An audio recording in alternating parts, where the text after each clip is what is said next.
Alright, I think we're ready to begin this press conference. Thank you everyone for attending. Sure it was actually hard for some of you guys to attend this press conference. I apologize for the tardiness of the videos. I just, you know, when you watch these games, sometimes you think to yourself, is it even worth it making these videos? But I like to keep the public informed, and I try to do the best I can, with my professionalism and so on. So let's just, I'll take your questions regarding the Raiders game and regarding Miami, and really anything else you got, really anything at all.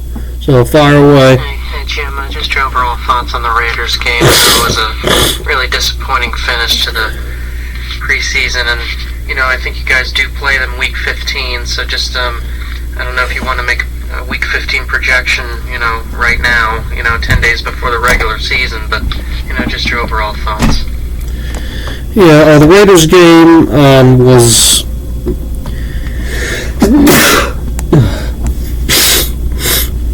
The Raiders game, obviously, not what I really wanted. Really, not what anyone wanted. Not a very good performance at all. Totally different from the Panthers game, in which the Panthers game was, sorry guys, really promising in my opinion. Good defense, good strong blitzing. Everyone was on the ball, and then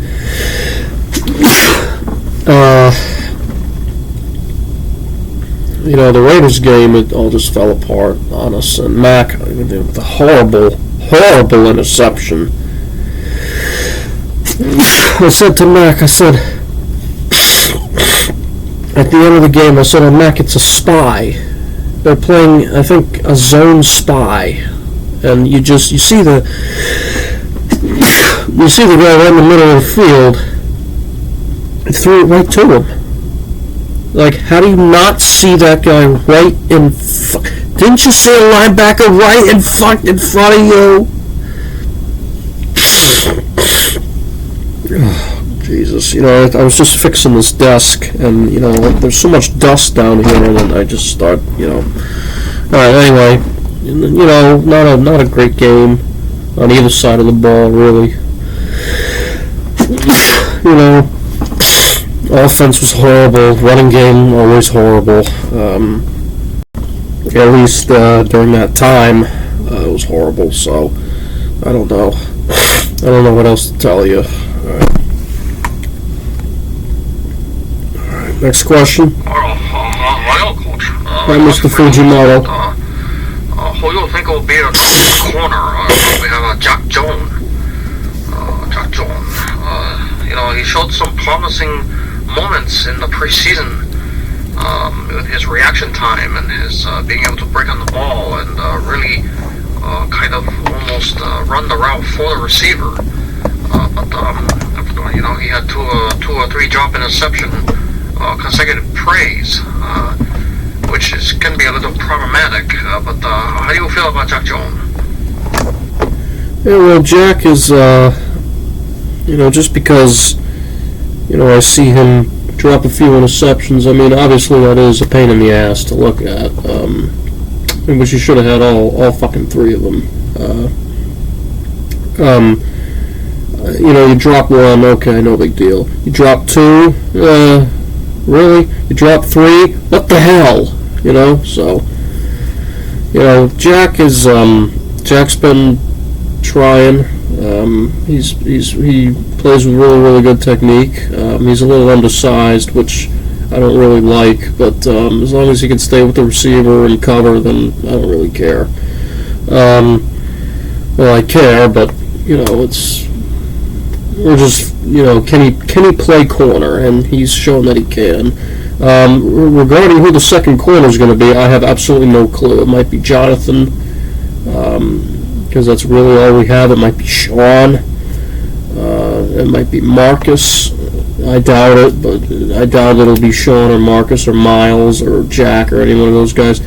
They're probably going to put either Jack or Miles or Jonathan, or not Jonathan, Jack, Miles, or Marcus in the slot, and then they're going to have Jalen and probably Jonathan as the number 2. I mean, Jonathan was the second best slot corner in the league, right below Kenny Moore. But as far as who's going to be the number 2, I have no clue. So I don't know. Hey, Coach J. Mario Andretti here. Hey, Mario. The question for you is about Will Jordan Humphrey. You know, he didn't make the team. You know, he did, but he's on the practice squad. I wasn't really expecting that out of him. But you know, what do you think of Will Jordan? You know, not making the active roster. Yeah, that was really shocking. You know, not seeing Lil Jordan on the depth chart. Because I liked Lil Jordan. I liked, at least he's on the practice squad. At least he's still here with the team. Someone will get hurt eventually. He'll get promoted. So, Lil Jordan, he's on the practice squad. He's still a Patriot, and that's really all that matters. But I like Lil Jordan. If Taekwon didn't go down, well, ever since Taekwon went down, he's been our best offensive player in the preseason was Lil Jordan. So, not seeing him on the depth chart was a little weird for me. So. Hi, Jim. How you doing? Hi, Dante. How you doing? Okay, so my question for you is just how crazy this schedule is. We got the first 4 games. We got the Steelers, the Dolphins, the Ravens, and the Packers. Like, them games to me is all losses, but what do you think? I agree with you,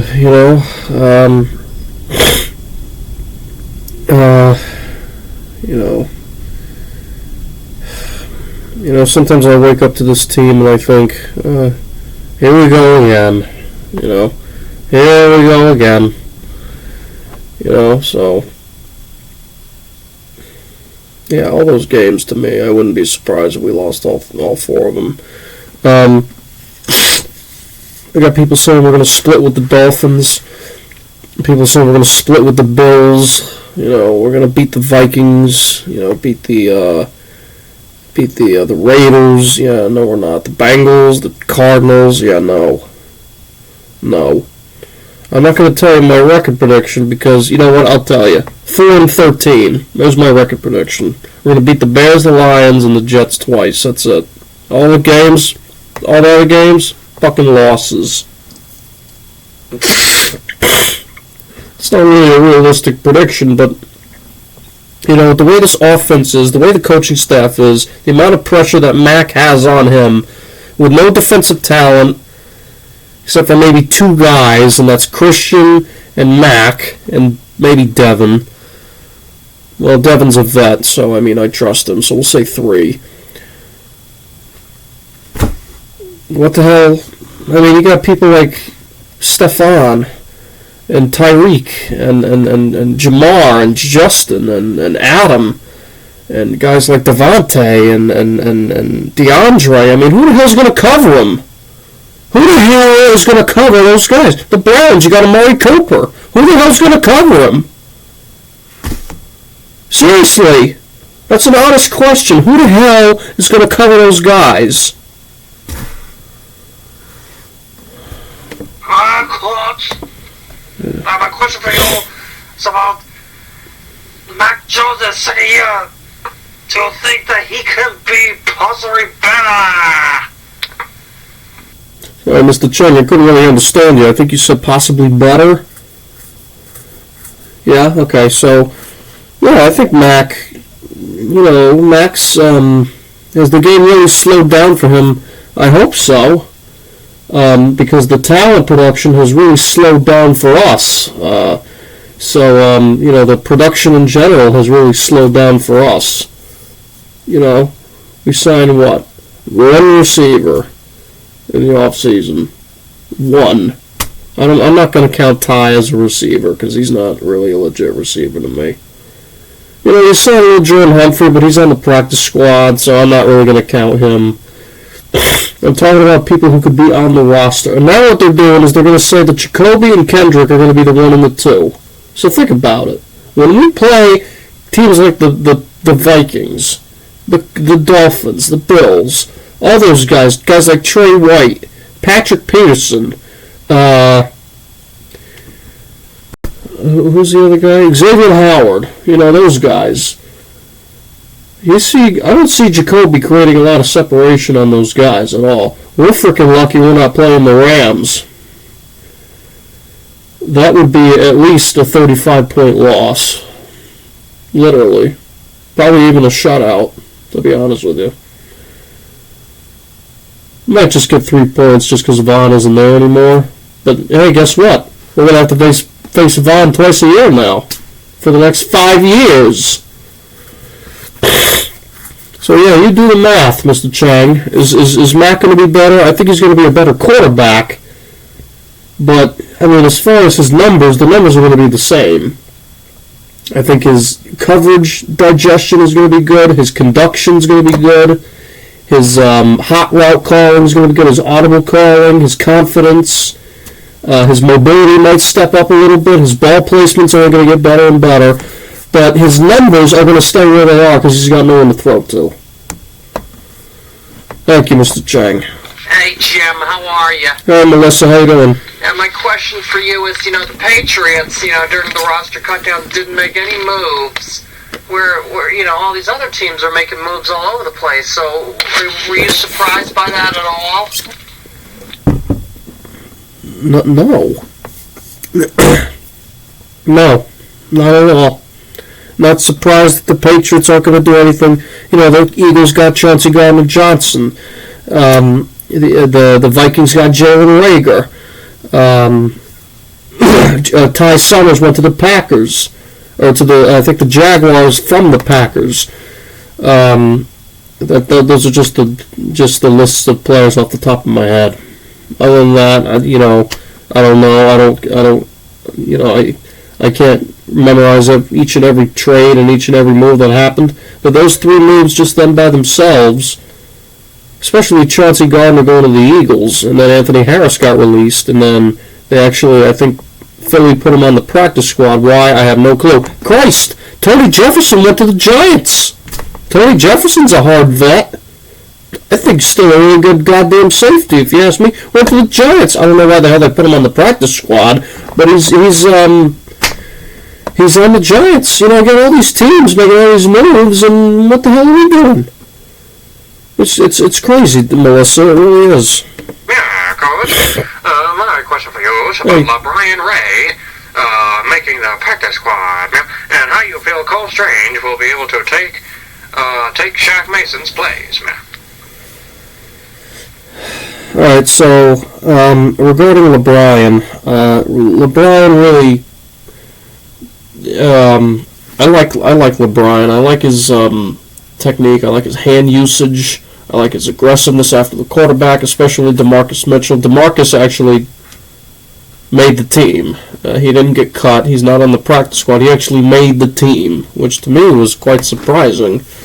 But he's a D end pretty much automatically. LeBron, I don't know if he's on the practice squad actually, or if he got cut. I don't know for sure. But if he is on the practice squad, that's very good. But if he didn't, he's a free agent somewhere. Some team's going to pick him up. He's going to be an impact player. What the hell? All right, but as far as Cole is concerned, I have high expectations for this frickin' guy. He was a first-round pick. I better see some good shit out of him. I don't want him to be like, other players, who are on this team who just either can't stay healthy or can't avoid penalties, or who are just assholes in general. Okay, The bullshit that we've suffered under other players, I'm tired of it. Okay, so I have high expectations for Cole. First round pick. Exceptional zone run blocker. Okay, that's his what do you call it? His strength, his number one strength is his zone run, his zone scheme blocking, which is good. Those are things like inside zone, outside zone, off tackles, stretch, all this shit like that, tosses, all this shit like that. And so I got a lot of expectations for Cole, whether if it's staying and anchoring or if it's pulling. So I got a lot of really high expectations for Cole. I'm not expecting him to be Zach Martin or anything, or like what's his name, Quentin Nelson. But I expect him to be good. I expect him to be solid, because Mac, the only good person, I think, two good people we have on this offensive line are David and Trent. That's it. Trent is a mammoth human being. David is a solid vet, and he knows what he's doing. Mike, I haven't seen enough from. Isaiah is just too inconsistent. Justin is a travesty. Guys like Yasir, I haven't seen anything out of him. When we had Marshall Newhouse, that was oh my God. So I got to see these guys really make moves. I got to see something from these guys. I got to see a spark. Okay? Alright, that's it. Thank you very much, people of the press. Thank you for your questions. Thank you very much. I'll have another press conference probably next Saturday on the 10th, right before the game. And then all hell's going to break loose. Alright? Alright, thank you very much, people of the press. Thank you very much. Thank you for your questions. I'll see you guys in about a week. Alright? Thank you.